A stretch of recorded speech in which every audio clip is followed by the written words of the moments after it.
gente, infelizmente não deu pro Fluminense. O time do Rio de Janeiro foi eliminado com requintes de crueldade. E por que com requintes de crueldade? O Chelsea amassou o Fluminense?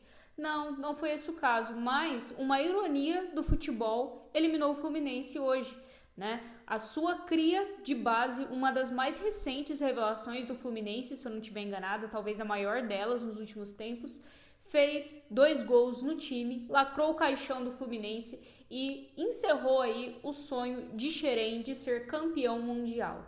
Mas antes da gente entrar nos pormenores da partida, falar sobre como o Fluminense foi guerreiro nessa Copa do Mundo de Clubes, como foi o melhor time brasileiro disparado, já se inscreve no canal, deixa o seu like e um comentário falando aí, se você for do Flusão, qual que é o teu sentimento, e se você não for, mesmo assim comenta a tua análise e o que você achou do desempenho do time.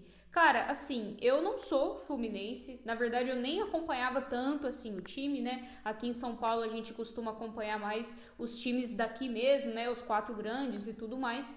E então acompanhar o Fluminense nessa trajetória aí do Super Mundial foi muito surpreendente. E positivamente falando, eu descobri um carinho pelo Fluminense que eu não sabia que eu podia ter, né? Dificilmente a gente, quando torce muito por um time, a gente se deixa levar por carinho ou por simpatia por qualquer outro time, né? Eu sou santista, então é poucas ideias. Eu não tenho muito carinho nem muito oba-oba com qualquer outro time do Brasil. Só que o Fluminense, e eu acho que isso foi coletivo, tá? Eu acho que não foi uma coisa só minha. O Fluminense, ao longo da competição, ele cresce, ele briga com gigantes europeus, ele mostra o bom futebol, ele resiste e resiste jogando bola, que não tem como você não torcer pro Fluminense. Não porque o Fluminense é o Fluminense, mas porque o Fluminense, acima de tudo, era o Brasil nessa Copa do Mundo de Clubes também.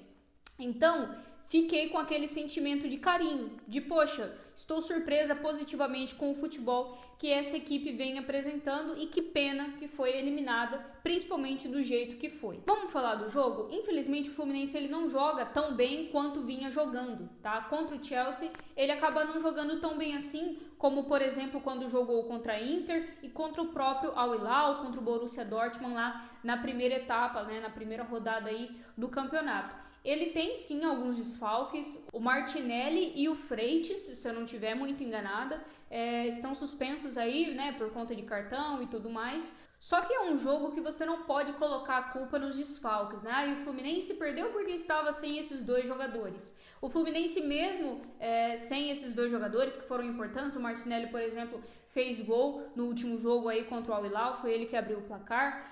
Mesmo assim ele vinha jogando bem, ele tinha peças de reposição à altura no banco, só que mesmo assim o Fluminense, tentando entregar o seu prime, não conseguiu ser páreo contra o Chelsea. O Chelsea esse que vinha de uma nhaca, tá? Fez uma estreia muito preguiçosa lá na fase de grupos, depois veio evoluindo gradativamente aí ao longo dos jogos, tomou aquele sarrafo, né, do Flamengo de 3-1 e tudo mais, só que o time do Chelsea parece que ele foi se encontrando ao longo da competição, foi deixando um pouco daquela nhaca para trás e foi começando a jogar bola. A gente viu isso contra o time do Palmeiras, principalmente no primeiro gol, que o Cole Palmer finalmente estreou, né, nessa Copa do Mundo de Clubes, ele que até então não tinha se apresentado. E eu acho que o que muda, principalmente o jogo do Chelsea daqui pra frente, não só nessa competição, mas em tudo aquilo que for disputar, é a chegada do João Pedro, tá? Por quê? Porque o ataque do Chelsea ele não se mostrava tão eficiente assim. Você tem o Pedro Neto, né, em uma das pontas, só que o centroavante e o outro ponta do Chelsea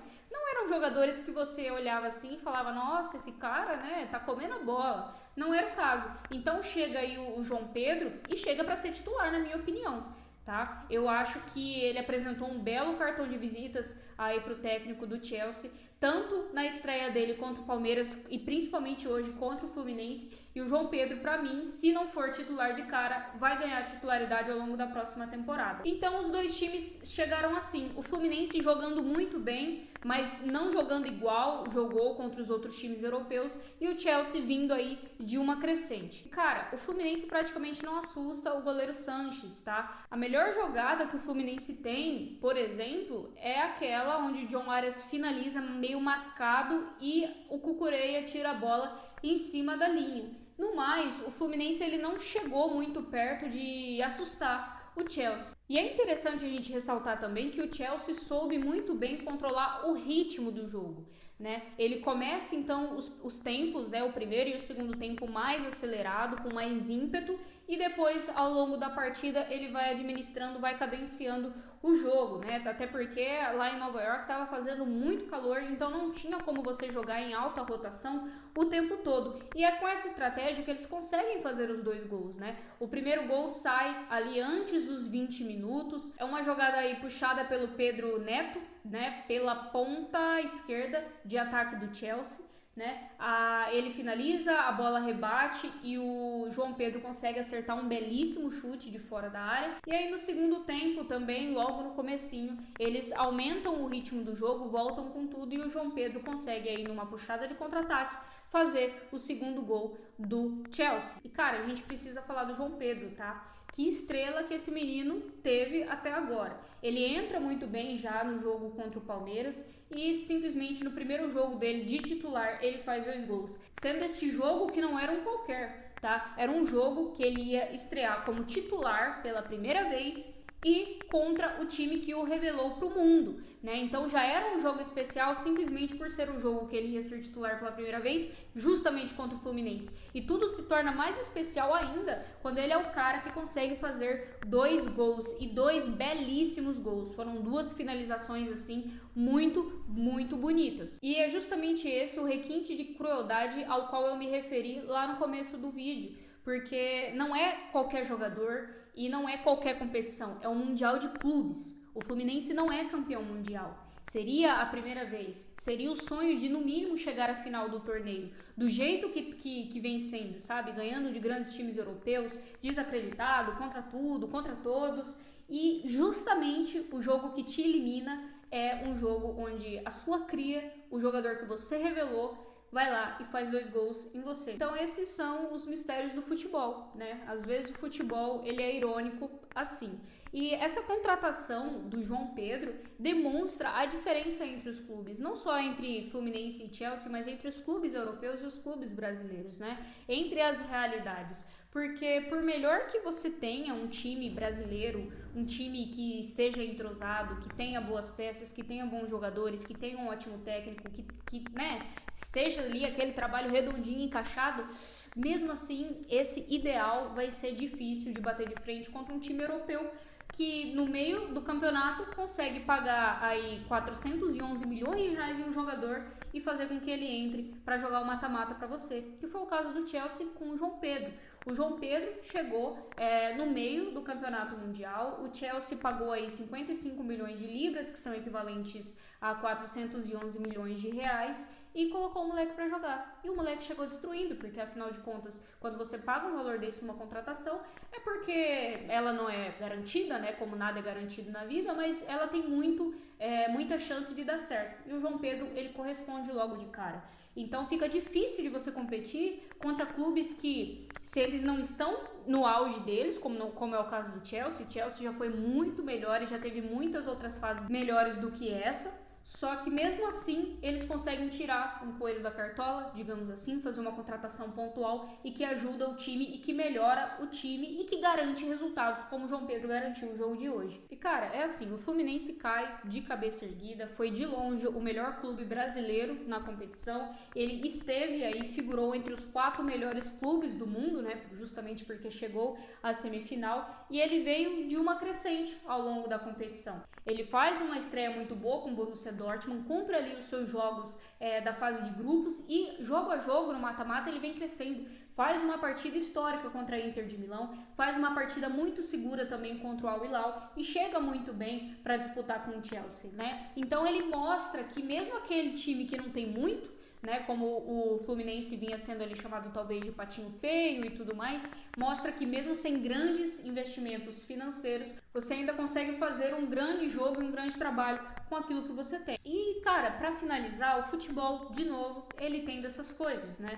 Às vezes, ele escreve coisas irônicas assim. Então, hoje, o coração de Xerém tá dividido. né? Por um lado tá muito feliz, porque a joia mais recente do clube está brilhando, chegou em um grande clube inglês, fez uma grande partida, 2 gols belíssimos e é muito promissora no sentido até da gente pensar em uma possível seleção brasileira pro João Pedro, por que não? Ele já foi convocado quando jogava pelo Brighton e tinha muito aquele preconceito, né, de que, como assim, um jogador que tá jogando num timinho aí da Premier League que ninguém conhece tá sendo convocado para ser atacante da seleção brasileira. Agora ele joga pelo Chelsea e se ele continuar jogando assim, bem, em alto nível e decidindo partidas, ele pode muito bem figurar na Copa do Mundo do ano que vem. Até porque a posição que ele joga não é uma posição que a gente tem lá grande concorrência, né? Quem é o 9 de destaque hoje do Brasil? E você olha assim, aquele jogador brasileiro, 9 que decide, que vai para cima e tudo mais.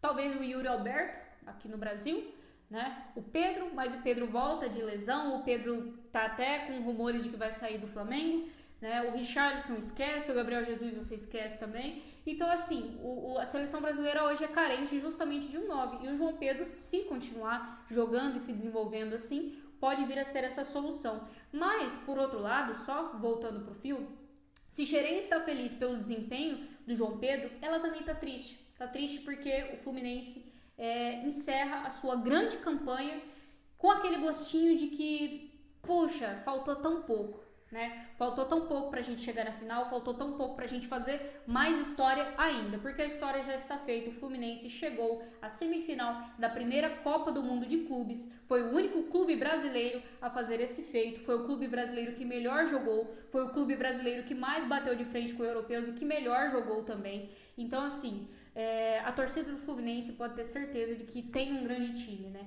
Quando a gente vê, por exemplo, a entrevista que o John Arias dá no final do jogo, né, lá pra Bárbara da Cazé TV, ele não consegue falar porque ele está em prantos, ele está muito emocionado, pede desculpas o tempo inteiro. Então ali você vê como esse time, além de tudo, tem coração. Como os jogadores, eles realmente vestem essa camisa e realmente sentem e sentiram quão grande era o trabalho que eles estavam fazendo com o Fluminense nessa Copa do Mundo de Clubes. Fica aqui então o parabéns ao Fluminense pela grande competição que fez e deixa você nos comentários qual que é a sua opinião, o que você achou da campanha do Flusão. Não se esquece também de se inscrever e deixar um like e eu te vejo no próximo vídeo. Tchau!